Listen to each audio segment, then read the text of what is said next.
I was going to say this isn't a dystopia warning, but there's always a need for a dystopia warning, so be warned. I thought that I'd do a kind of like non-defensive response to some of the comments that I've had recently regarding the focus that I've been taking since Labour won a landslide, because I've been in peak burnout, because I, funnily enough, am not a journalist. Until 4 years ago, I only ever had a peripheral interaction with politics. I was always informed, always voted, but I was not immersed in it. I've had 4 years of being in this kind of mad state of hyper-focus, starting off on TikTok, roasting certain Tory MPs during the height of lockdown, whilst dealing with my own descent into madness. And then boom, 5 platforms, best part of 700,000 followers across them, being invited to events with people I've only ever seen on the telly, someone from a council house getting first-hand glimpse into what members clubs are like.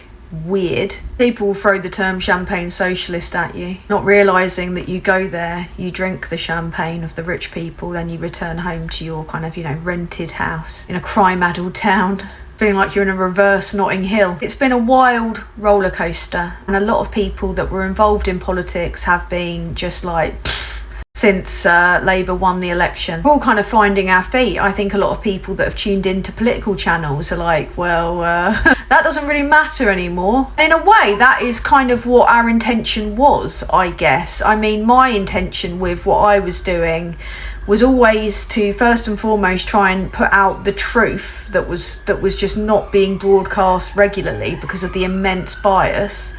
The thought police are coming for me. But also just to make things safe. I've always been open about the fact that I'm a Labour voter, but my Labour kind of leaning throughout all of my life, it's always been a question of practicality. I know that we've got a 2-horse race going on, right? And on one side you've got the people that have historically always destroyed the lives of working people and poor people and the vulnerable and punished them and looked after the millionaires, and on the other hand you've got the people who have broadly historically done the reverse. It's a no-brainer. Now, people can criticise me all they like for the interim period between election and the new government starting, focusing on people like Nigel Farage. But if you look at the riots that took place, if you look at all the fingers and all the pies that he's got going on, the fact that he's a massive fraud and now he's conned his way into the House of Parliament. The fox is in the hen house, mate. Look at who bankrolls him. Look at who's paying him extraordinary amounts of money per month at GB News. Look at who owns that. A hedge funder. And as I've said before, follow the hedge funders and you'll follow the people that are bankrolling those who are willing to destroy our country for a profit. That's why I focus on Nigel Farage.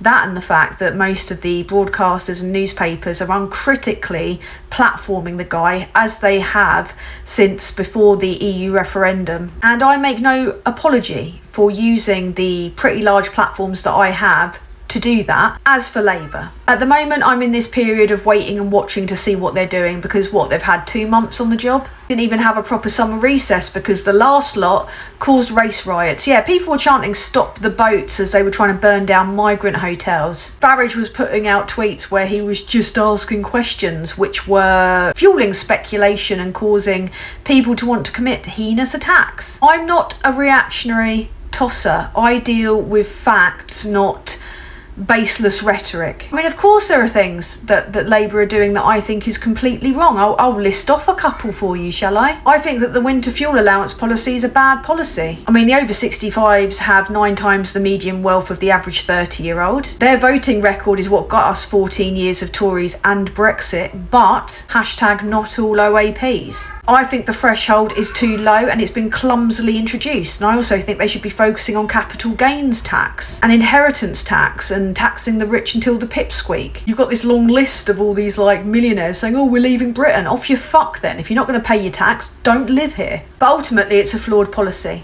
Okay, there's too many people that might slip through the cracks.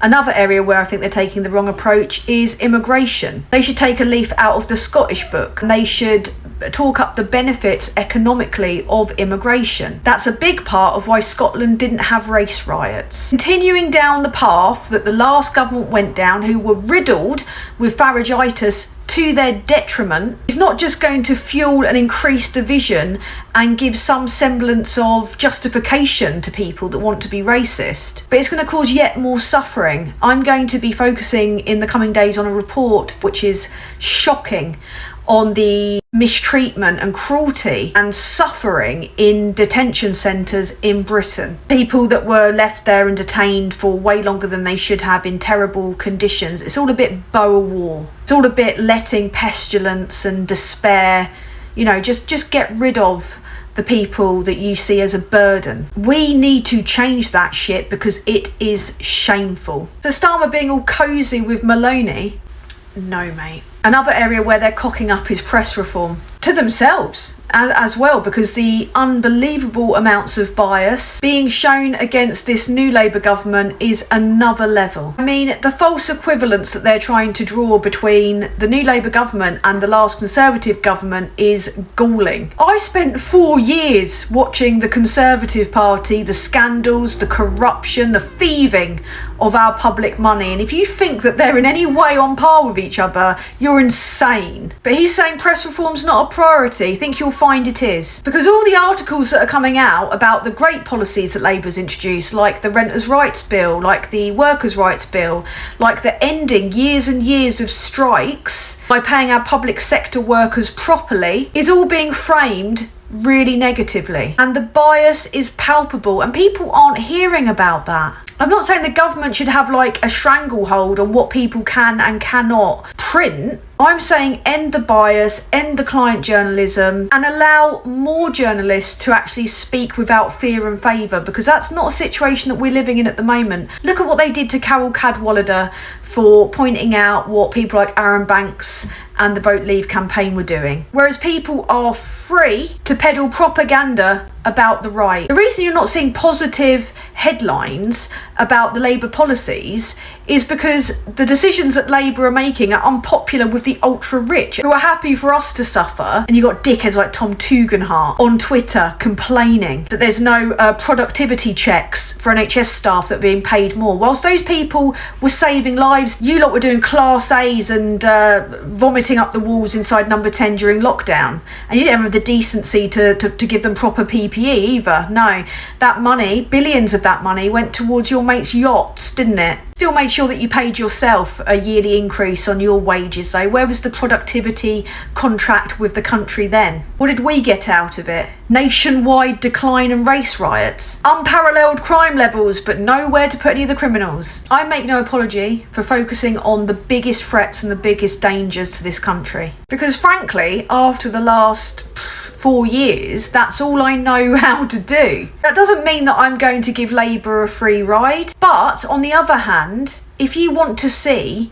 constant criticism of Labour, all you've got to do is turn on the news. It's a saturated market, and I don't see the point in adding to that or making the lives of the right easier. I would rather focus on the unabashed hypocrisy. People like Ian Duncan Smith complaining about the winter fuel allowance. He was literally described as the architect of austerity, to the point that the UN got involved. First time that's ever happened to any country. What he did to the disabled and the poor was disgusting. Yet he's kicking off about the winter fuel allowance being means tested. Not a great policy, but he has not got a leg to stand on. Also, not being funny, mate, but I don't see my content as a place where I just uncritically parrot Daily Mail headlines. It's not what I do. It's not what I've ever done. I mean, I've been finding my feet, obviously, since the election, but it's really weird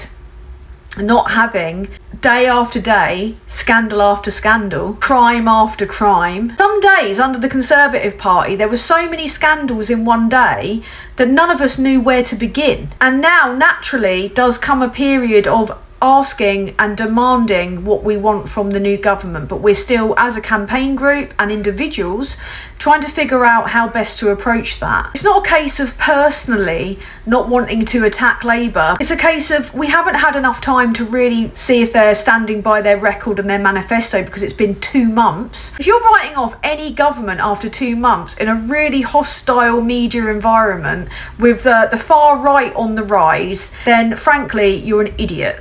I'm not going to sit here and predict the worst like some kind of cynical fairground psychic. What I'm interested in are the people that are destroying this country, and they are, by and large, hedge funders, frauds like Farage, the far right, and our corrupted media. If it gets to a point where Labour misbehave, they'll be added onto the shit list. And I also think that it's pretty hypocritical to hold Labour to a higher standard than the Conservative Party, who have destroyed the country. Nothing that has come out about Labour is worse than what the Conservative Party's done. None of it. But I'm seeing people like Peston, like Chris Mason at the BBC, which is headed up by three Tories, surprise, surprise.